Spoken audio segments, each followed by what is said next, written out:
स्वागत है आपका इस बुलेटिन में। आपके साथ मैं हूं किमी अरोड़ा वर्मा। शुरुआत इस वक्त की बड़ी खबर के साथ करेंगे। महाराष्ट्र के रायगढ़ में 26/11 जैसी साजिश को नाकाम किया गया है। जी हां, मुंबई से सटे रायगढ़ में 2 संदिग्ध नाव मिली हैं। नाव से भारी मात्रा में हथियार बरामद हुए हैं। आपको ये भी बता दें कि नाव में AK-47 समेत कई राइफल्स मिली हैं और कई कारतूस भी भारी मात्रा में यहां से बरामद हुए हैं। हथियार मिलने के बाद रायगढ़ में हाई अलर्ट घोषित कर दिया गया है। तो इस वक्त ये बड़ी खबर हम अपने दर्शकों को बताना चाहेंगे। रायगढ़ से जुड़ी हुई ये खबर आ रही है। मुंबई से सटे रायगढ़ में 2 संदिग्ध नाव मिली है। तस्वीरों के जरिए भी हम आपको दिखाएंगे। नाव में भारी मात्रा में हथियार बरामद हुए हैं। नाव से AK-47 समेत कई राइफल्स मिली हैं, कई कारतूस मिले हैं। 2 तस्वीरें एक साथ आपके सामने हैं। एक तरफ रायगढ़ में जो संदिग्ध नाव मिली है उसमें क्या क्या सामान मिला है वो हम आपको दिखाने की कोशिश कर रहे हैं। मुंबई से सटे रायगढ़ में ये बड़ी मात्रा में हथियार और कारतूस बरामद हुए हैं। तो महाराष्ट्र के रायगढ़ में एक बड़ी साजिश का पता चला है। 2 संदिग्ध बोट मिली हैं जिनमें से AK-47 राइफल्स और विस्फोटक बरामद हुए हैं। आपको हम बताना चाहेंगे बड़ी मात्रा में यहां पर कारतूस बरामद हुआ है, जिससे नापाक मंसूबे क्या थे उन लोगों के जो यहां पर इस नाव को पहुंचा रहे थे या इस नाव में आए थे वो साफ हो गया है। हालांकि कौन लोग हैं इसके पीछे, किसकी साजिश है इसके पीछे, ये फिलहाल खुलासा नहीं हो पाया है। लेकिन सर्च ऑपरेशन शुरू हो गया है। उन लोगों को ढूंढने का काम शुरू हो गया है जो यहां पर इन हथियारों को लेकर अपने नापाक मंसूबों को अंजाम देने की कोशिश कर रहे थे। जानकारी जो हमें मिल रही है वो ये भी कि आसपास के लोगों से भी पूछताछ की जा रही है। उनसे भी पता लगाने की कोशिश की जा रही है कि हथियारों को लेकर यहां पर कौन लोग पहुंचे थे, अगर उन्होंने किसी को देखा हो, कोई संदिग्ध व्यक्ति हो जिसे यहां पर देखा गया हो। आपको हम बताना चाहेंगे 26 नवंबर 2008 को जो मुंबई में आतंकी हमला हुआ था उस दौरान भी नाव के ही जरिए आतंकी मुंबई में घुसे थे और अब भी किसी एक बड़ी वारदात को अंजाम देने की फिराक में थे ये लोग। लेकिन महाराष्ट्र के रायगढ़ में 26/11 जैसी साजिश जो रची जा रही थी उसे नाकाम कर दिया गया है। मुंबई से सटे रायगढ़ में 2 संदिग्ध नाव मिली हैं।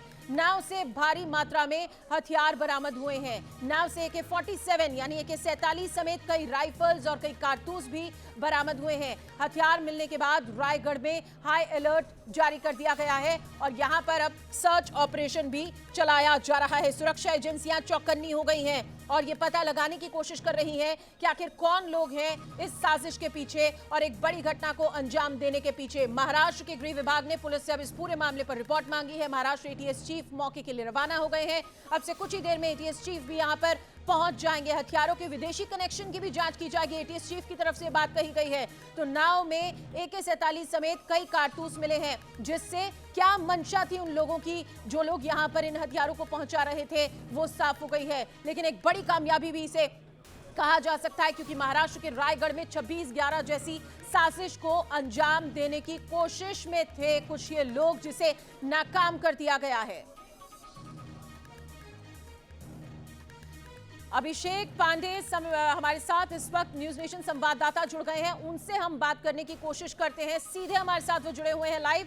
अभिषेक, फिलहाल क्या अपडेट वहां पर मिल रहा है? आप खुद वहां पर मौजूद हैं, आपसे जानना चाहेंगे कौन कौन लोग वहां पर पहुंचे हुए हैं। क्या वहां पर पुलिस ही एक्टिव है या फिर कुछ और एजेंसीज भी वहां पर पहुंची हुई हैं? जो अपडेट है आप साझा करें।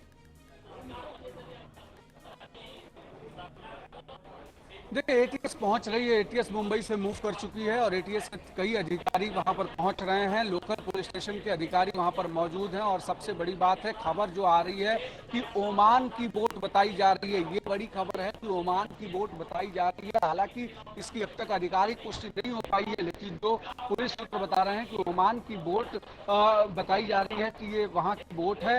हालांकि वो किस पर्पज से यहाँ पहुंची और कैसे आई है वो बहुत महत्वपूर्ण है, क्योंकि जिस तरीके की चीजें सामने आई हैं उसके बाद से खासकर अदिति तटकरे कुछ समय पहले हमसे बात कर रही थी।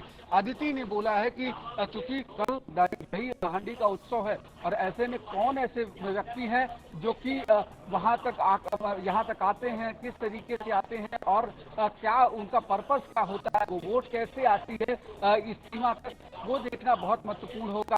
हालांकि ये मुद्दा उन्होंने सदन में उठाया, विधानसभा का सत्र चल रहा है वहां पर उठाया, तो उस पर तुरंत जो विधानसभा अध्यक्ष हैं उन्होंने गृहमंत्री और उप मुख्यमंत्री देवेंद्र फडणवीस को निर्देश दिया कि तुरंत इस पूरे मामले की जानकारी वो सदन को साझा करें कि आखिर इन्वेस्टिगेशन एजेंसियां क्या कर रही हैं, क्योंकि जिस तरीके से विपक्ष ने लगातार ये कहा कि इस पूरे मुद्दे पर सदन को आश्वस्त कराएं, पूरे प्रदेश के लोगों को आश्वस्त कराएं कि कोई बड़ी घटना नहीं होने जा रही है।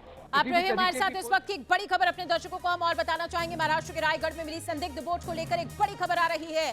संदिग्ध बोट को ओमान का बताया जा रहा है, सूत्रों के हवाले से हालांकि ये खबर है, लेकिन इस पूरे मामले पर अब जांच शुरू हो गई है। जो संदिग्ध बोट है, हमारे संवाददाता ने भी जिस तरह से बताया कि ये ओमान से आई हुई है, ऐसा लग रहा है। ओमान का इस बोट को बताया जा रहा है। ये संदिग्ध 2 बोट्स यहां पर मिली है जिसमें भारी मात्रा में हथियार बरामद हुए हैं। रायगढ़ में मिली ये संदिग्ध बोट को लेकर इस वक्त की बड़ी खबर कि ओमान से आई हुई हो सकती है ये बोट। सूत्रों के हवाले से ये बड़ी खबर आ रही है।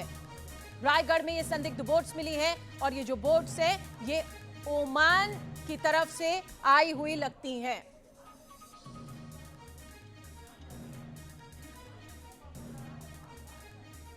संजय नेशनल हमारे साथ जुड़ गए हैं, रक्षा विशेषज्ञ हैं, सीधे उनका रुख करते हैं। संजय जी, एक बार फिर से मुंबई में जो घटना हुई थी 26/11, वैसी ही वारदात को अंजाम देने की यहां पर कोशिश की जा रही थी, उस साजिश को नाकाम किया है। सबसे पहले मैं आपसे रिएक्शन लेना चाहूंगी इस बड़ी खबर पर। देखिए, रिएक्शन तो यही है कि ये 100% ये कोई टेररिस्ट एक्टिविटी का काम है, और अगर ये बोट ओमान से ओरिजिनेट हुई है तो ऑब्वियसली इसके तार हैं पाकिस्तान, अफगानिस्तान और ओमान में भी। वहाँ पर ये टेररिस्ट नेटवर्क फैला हुआ है और उनका इरादा ये था कि इंडियन बीच में, खासकर रायगढ़ के इलाके में इसको लैंड कराना, और वहाँ से फिर इसमें यहाँ कोई शक नहीं है कि ये बोट में भी कोई तो होगा, ऐसी बात तो है नहीं, वो निकल गया होगा। और यहाँ पर जो उनके रिसीविंग कोरियर्स होंगे उनको यहाँ पर ये मिली थी, और फिर उन्होंने ये इसको बॉम्बे टाइप जैसे 2611 है, मेरे ख्याल उनका यही प्लान था। तो ये बहुत अच्छी बात हो गई है कि ये बोट टाइमली डिटेक्ट हो गई है, मिल गई है, और जिसने भी ढूंढी उसको तो बहुत ही बड़ा क्रेडिट जाता है, नहीं तो ये बहुत बड़ा एक हादसा हो सकता है। तो टला, लेकिन इससे हमें एक चेतावनी भी लेनी पड़ेगी कि भविष्य में भी कोस्टल एरियाज की निगरानी हमको बहुत तगड़ी करनी पड़ेगी।